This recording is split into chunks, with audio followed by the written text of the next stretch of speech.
Hi hello నమస్తే welcome back to our channel. అందరూ ఎలా ఉన్నారండి? నేనైతే చాలా చాలా బాగున్నాను. ఇంటి బరువును బాధ్యతగా మోసే ఒక ఆడపిల్ల కథే అంటే ఈ అంతులేని కథ సినిమా.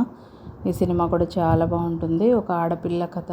సంసార భారాన్ని మొయ్యలేక తండ్రి సన్యాసం తీసుకొని వెళ్ళిపోతే ఆ భారం అంతా కూడా కూతురి మీద పడుతుంది. కొడుకు ఉన్నా సరే ఎలాంటి బాధ్యత తీసుకోకుండా ఊరికే తిరుగుతూ ఉంటాడు. ఆడపిల్ల సంపాదన మీదనే ఆధారపడుతుంటాడు. అలా సంపాదించి తెచ్చిన తర్వాత కూడా అది అనుభవిస్తూ కూడా ఇంకా ఆడపిల్లను ఎక్కువగా బాధ పెడతా ఉంటాడు. తన చెల్లెలి సంపాదనతో బతుకుతున్నాను, ఇంటికి ఆదరణ అవ్వాలి అనే ఆలోచనే రాదు. ఇలాంటి వాళ్ళు చాలామంది ఉన్నారండి. తను సంపాదించిన ప్రతి రూపాయి కుటుంబం కోసమే ఖర్చు పెడుతుంది. తన సుఖ సంతోషాలన్నీ కూడా వదిలేసి కుటుంబం కోసమే బతుకుతుంది. కానీ ఆ కుటుంబం అంతా కూడా తనని అర్థం చేసుకోకుండా తనను ఒక శత్రువులాగా చూస్తూ ఉంటారు. ఎవరు దారి తప్పకుండా అందరూ క్రమశిక్షణగా ఉండాలి అని తన ఉద్దేశం. కానీ అందరూ కూడా అపార్థం చేసుకొని తనని ఒక శత్రువులాగా చూస్తుంటారు. తను సంపాదిస్తుంది అని చెప్పి అలా పొగరుతో మనతో ఇలా ఉంటుంది అనేది ఒక అభిప్రాయంతో ఉంటారు కుటుంబం అంతా కూడా. చెల్లెలి కట్టుబొట్టును కూడా అవమానించి మాట్లాడతాడు అన్న. అయితే నువ్వు సంపాదించి చూపించు, నేను మానేస్తా ఉద్యోగం. ఈరోజు నువ్వు సాయంత్రం తాగకుండా వచ్చి నిలబడి ఇంటి కోసం నిలబడు, నేను ఉద్యోగం మరుక్షణమే మానేస్తానని చెల్లెలు చెప్పేసి ఆఫీస్కి వెళ్ళిపోతుంది. కానీ సాయంత్రం వచ్చేసరికి అలా ఏమీ జరగదు. మళ్ళీ యథాప్రకారం అతను తాగేసి వస్తాడు. ఎలాంటి బాధ్యతలు తీసుకోడు. 20 ఏళ్ళ వయసులో 60 ఏళ్ళ బరువును మోస్తుంది ఆడపిల్ల. ఒక విధవరాలైన చెల్లి, పెళ్ళి కావాల్సిన చెల్లి, తమ్ముళ్ళు ఇంతమంది ఉంటారు తన మీద ఆధారపడి. సన్యాసం తీసుకొని వెళ్ళిపోయిన కన్న తండ్రి మళ్ళీ తిరిగి వస్తున్నాడని ఒక ఉత్తరం రూపంలో తెలియజేస్తారు. తను చాలా సంతోషపడుతుంది. కుటుంబం అంతా కూడా చాలా ఆనందంగా ఉంటుంది. తన బరువు బాధ్యతలన్నీ తీరిపోతాయి. ఇంకా తండ్రి వస్తున్నాడు, తండ్రే చూసుకుంటాడు, నేను ఇంకా పెళ్లి చేసుకొని హ్యాపీగా ఉండొచ్చు, నాకంటూ ఒక కుటుంబం అని తను చాలా కలలు కంటూ రాజీనామా లెటర్ కూడా తీసుకొని వెళ్తుంది ఆఫీస్కి. కానీ ఎంతో ఆనందంగా ఇంటికి తిరిగి వస్తే ఆ నాన్నగారు అదే సన్యాసి వేషంలో వస్తారు. ఆయనను చూసి షాక్ అవుతుందన్నమాట. ఆయన దారి మార్చుకొని రాలేదు, దారిలో వెళ్తూ ఒకసారి కుటుంబాన్ని చూసి వెళ్దామని చెప్పి వచ్చానని చెప్తారు. అప్పుడు తను నాన్నగారిని చాలా అవమానిస్తుంది. ఇంత భారాన్ని నా మీద మోసి నువ్వు వెళ్ళిపోతున్నావు, నువ్వు ఇంకా రావద్దు, ఇక్కడి నుంచి వెళ్ళిపో అని చెప్పేసి అవమానపరుస్తుంది. ఎంతో బాధలో అలా అవమానిస్తుంది.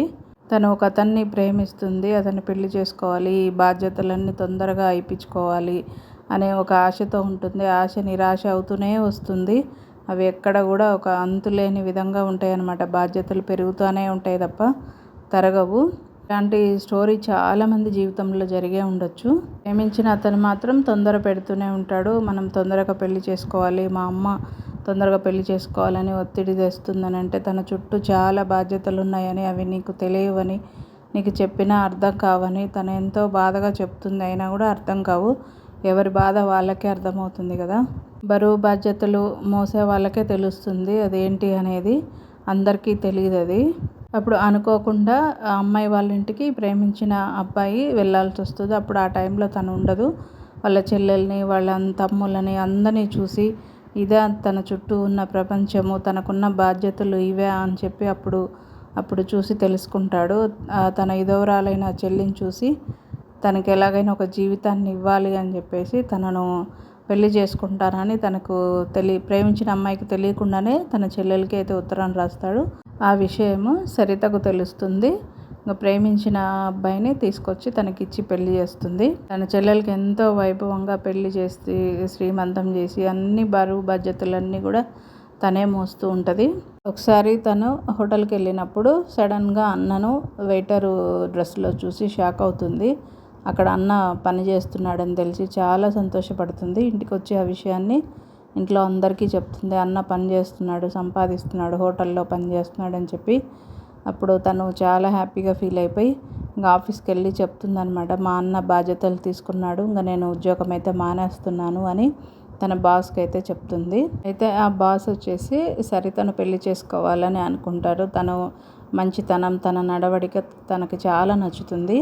నువ్వు మానేస్తే నీ ఉద్యోగం మీ అన్నకి ఇస్తాను అని చెప్తాడు. అప్పుడు తను చాలా సంతోషపడుతుంది.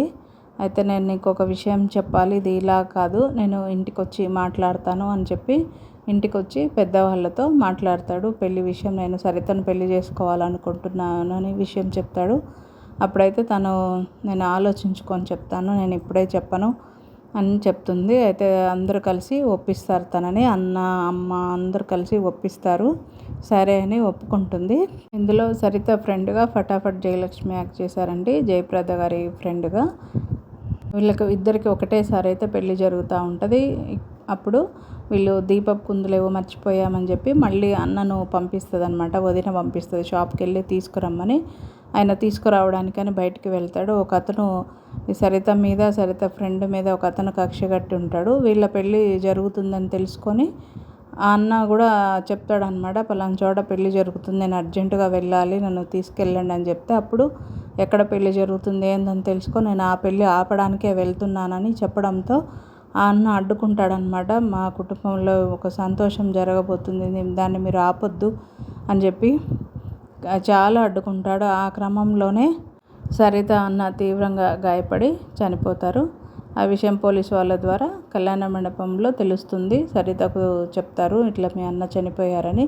అన్న చనిపోయాడని తెలుసుకొని చాలా షాక్ అవుతుంది. తన బాస్ని పిలిచి ఇలా జరిగింది, మీరు నా చెల్లెల్ని పెళ్లి చేసుకోవాలని చెప్పడంతో ఆయన కూడా ఇంకా సరే అని ఒప్పుకుంటారు. అప్పుడు ఇంకా తన ప్లేస్లో చెల్లెల్ని కూర్చోబెట్టి పెళ్ళి జరిపిస్తుంది. అందరూ చూసి షాక్ అవుతారు. తర్వాత అందరికీ ఈ విషయం అయితే తెలుస్తుందండి. పెళ్ళి అయితే జరిగిపోతుంది. ఇంకా తమ్ముళ్ళు ఉంటారు. మళ్ళీ యథాప్రకారం తన జీవితం మొదటికి వస్తుంది. మళ్ళీ అలాగే ఆఫీస్కి వెళ్ళడం, తన బాధ్యతలు అలా కొనసాగిస్తూనే ఉంటుంది. ఇదొక అంతులేని కథలాగా. నాకు బాధ్యతలు ఆరంభంలోనే ఉన్నాయే తప్ప ఎక్కడ కూడా అంతం అనేది లేదు. ఒక ఆడపిల్ల జీవిత కథ అండి. ఒక కుటుంబం భారాన్ని మోసే వాళ్ళకే తెలుస్తుంది ఆ మూత బరువు ఏంటనేది. ఈ సినిమా చాలామందికి తెలిసే ఉండొచ్చు, అంతులేని కథ సినిమా. ఇందులో జయప్రద గారు, అలాగే కమల్ హాసన్ గారు, రజనీకాంత్ గారు చేశారు. చాలా బాగుంటుందండి. సినిమాలో పాటలు కూడా చాలా బాగుంటాయండి. ఇందులో ఒక పాట అయితే నాకు చాలా బాగా కళ్ళల్లో నీళ్ళు వస్తాయి ఆ పాట వింటే. కళ్ళలో ఉన్నదేదో కన్నులకే తెలుసు, రాళ్ళలో ఉన్న నీరు కళ్ళకెలా తెలుసు, నాలో ఉన్న మనసు నాకు కాక ఇంకెవరికి తెలుసు అనే పాట చాలా బాగుంటుంది. ఈ సినిమా ఎవరైనా చూడకుండా ఉంటే చూడండి. అంతులేని కథ ఈ సినిమా. నిజ జీవితంలో కూడా ఇలాంటి అంతులేని కథలు చాలానే ఉండొచ్చండి, మనకు తెలియకపోవచ్చు, కానీ చాలామంది జీవితంలో కూడా ఇలాగే జరుగుతూనే ఉంటుంది. ఇంటి బాధ్యతలు మోసే ఆడపిల్లకు మనము గౌరవం ఇవ్వాలి, మర్యాద కూడా ఇవ్వాలి. అప్పుడే ఆ కుటుంబం కూడా ఎంతో బాగుంటుందండి. ఈ సినిమాతో తప్పకుండా చూడండి, అంతులేని కథ. ఈ వీడియో నచ్చితే ఒక లైక్ చేయండి, అలాగే సబ్స్క్రైబ్ చేసుకోండి.